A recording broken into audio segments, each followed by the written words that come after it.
wala na. Wala, hindi kaya. Bakit kaya napakasarap mag long rides, lalo na kung ganitong lugar yung madadaanan mo? Ang ganda ng nature vibes, malayo sa Maynila, malayo sa maingay at mausok at mainit na lugar. So tara guys, samahan nyo kaming mag long rides from Taguig to Infanta Quezon.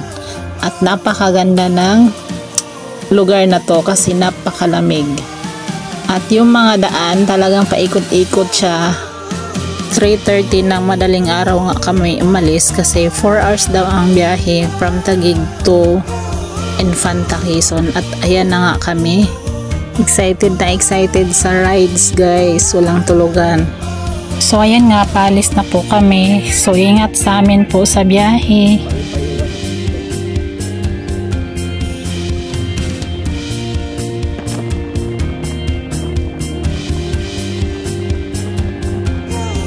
At dito nga, nag-stop muna yung mga riders sa gasoline station para magpa-full tank kasi medyo malayo-layo pa yung biyahe.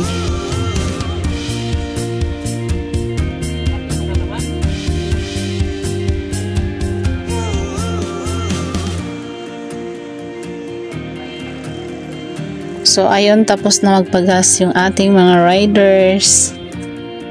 At dito sa lugar na to guys, grabe, sobrang lamig talaga. Kahit naka-jacket ka, lumulusot pa rin sa jacket mo yung lamig. At dito nga, nag-stop kami dito sa may arko ng Infanta Quezon. At dito sa may arko ng Infanta Quezon, dito mo mararamdaman na talagang akala mo nasa Baguio ka.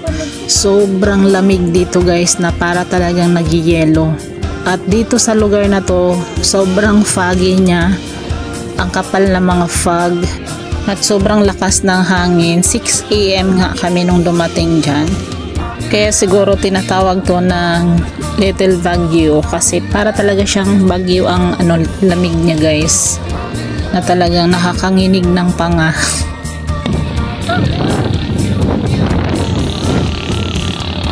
Hangin.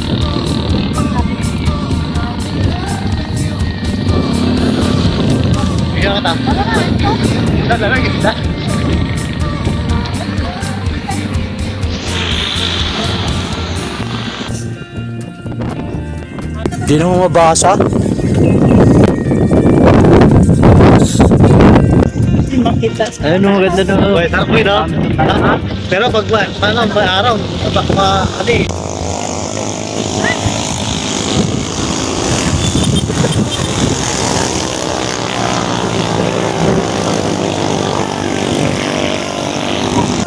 Hello guys! Dito na kami sa Baguio. Grabe lamig dito guys. Tinan nyo na fog. At dito nga sa Infanta Quezon, buong lugar talaga yan guys na sobrang foggy. Makikita nyo guys na halos puti lahat.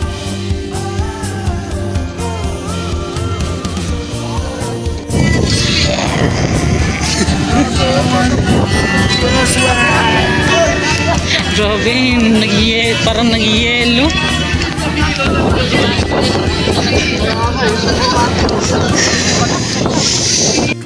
At ayan, paalis na rin kami. So, akala ko malapit na pero malayo-layo pa pala yung papuntahan namin. So, mga 2 hours pa yata.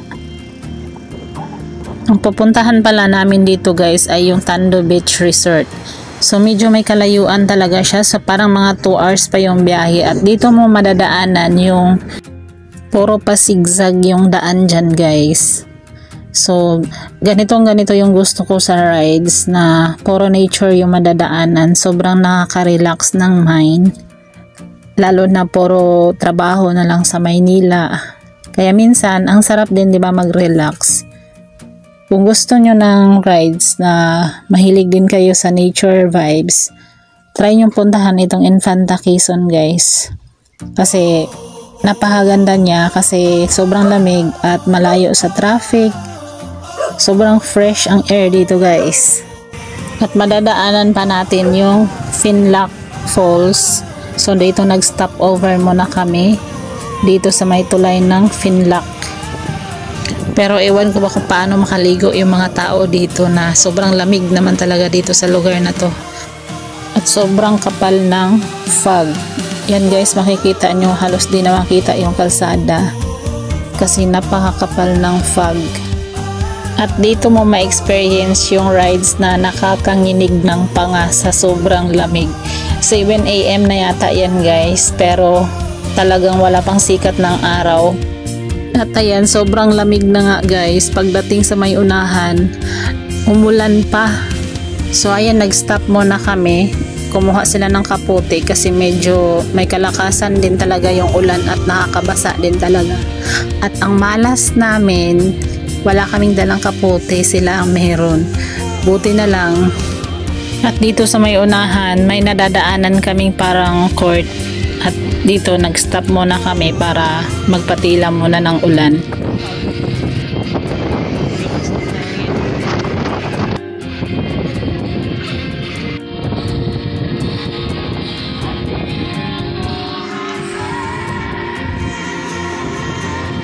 At nung tumila na yung ulan, so umalis na kami dun. At ayan nga, lumagpas pa kami dun sa pupuntahan namin. So eto, malik kami para papasok dun sa may Tando Beach Resort.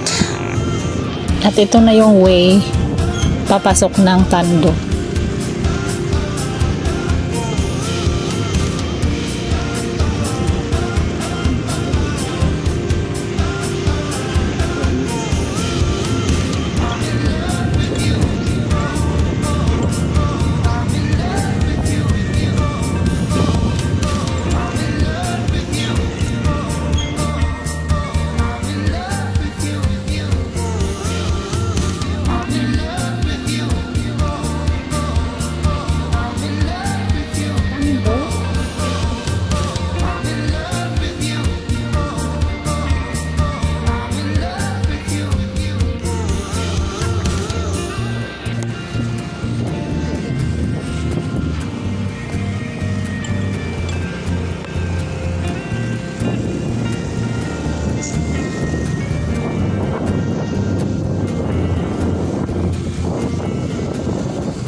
At sa wakas, sa haba-haba ng biyahe, nakarating din kami dito sa may Tando Beach Resort.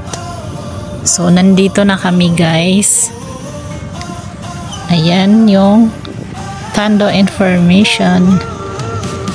At dito guys, wala na talagang signal ng cellphone. Sobrang nakaka-boring kasi walang signal yung cellphone.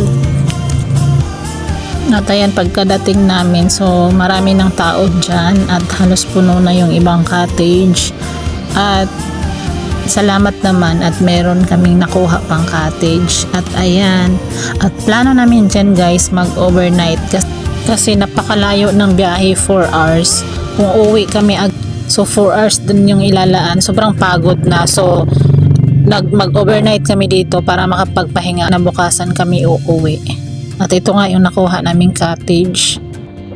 At ito naman yung dagat guys ng Tando Beach Resort.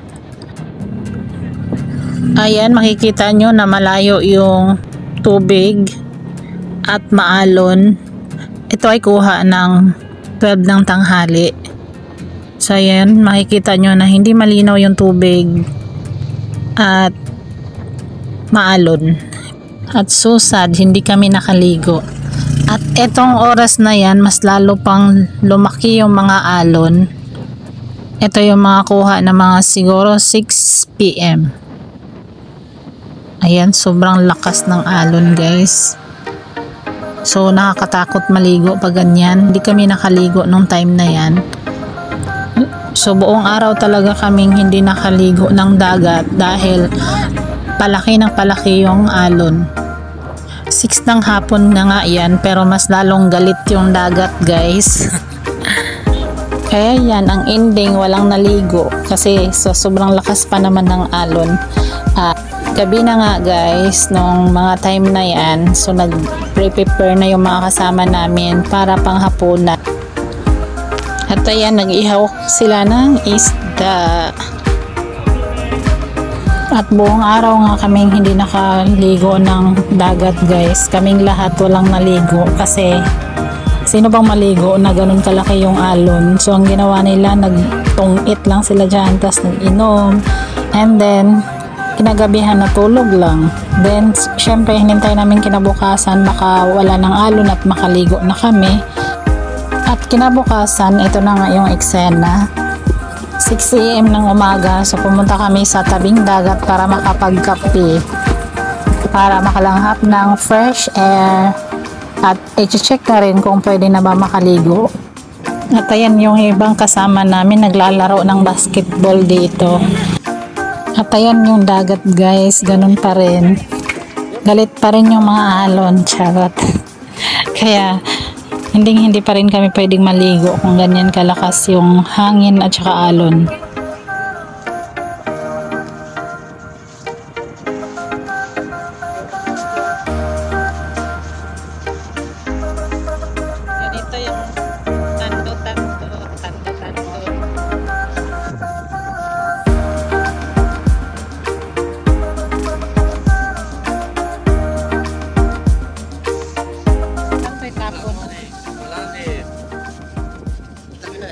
Mababaw pa nga lang, wala nang susubok eh. Mas malalim pa. Ang pa yung aso, nag-i-enjoy oh. Ganito yung dagat nila guys. 6 AM na ng umaga yan kinabukasan.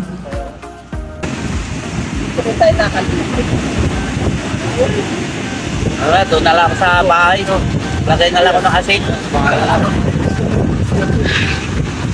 Kasi nakalangang bahay ng ano. Sariwang hangin. Sariwang ano, hangin. Sariwang hangin kasama buhangin. Pagkato rin ang bagat. Gating sa mga kasama. Hindi, baka pag ganitong panahon, ganyan na. Pag ibang panahon dito. At ayan, namamasyal na nga lang kami sa Dalampasigan, nagpa-vitamin C, charot.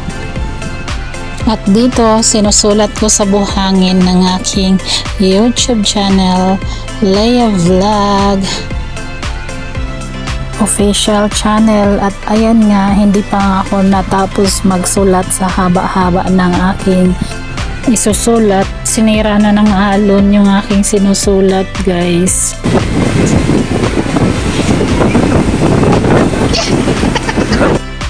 Inom mo ba? Wala. Wala, hindi kaya.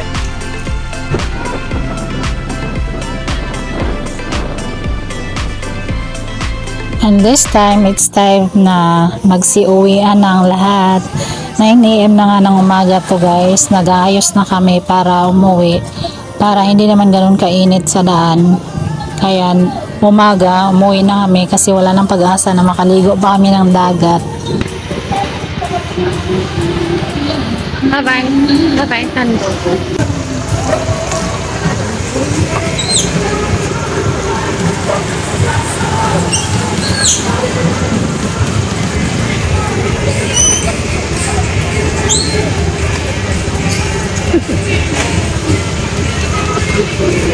Apriso ka!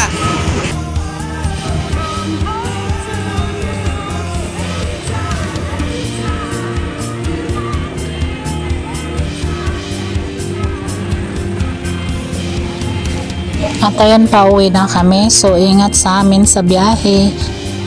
Bye-bye Tando. Thank you and come again. Sorry, hindi na kami pupunta ulit kasi hindi kami nakaligo ng dagat, char. At ayan, palabas na kami niyan guys ng Tando. 9:30 AM pala kami nung umalis ng Tando. At dahil malayo ang Taguig, so estimated na oras na karating ng Taguig is mga 2 PM mahigit. So nag-stop muna kami dito sa Judy's Garden. Dito kami mag-lunch kasi 11:30 na yan. So ayan, kanya-kanya na nga kaming order. So ito yung mga menu nila. Ang Ang sasarap naman in fairness yung mga ano nila guys. Kahit may kamahalan, yung pansit biho nila 150. 150 yung per serving nila dito guys.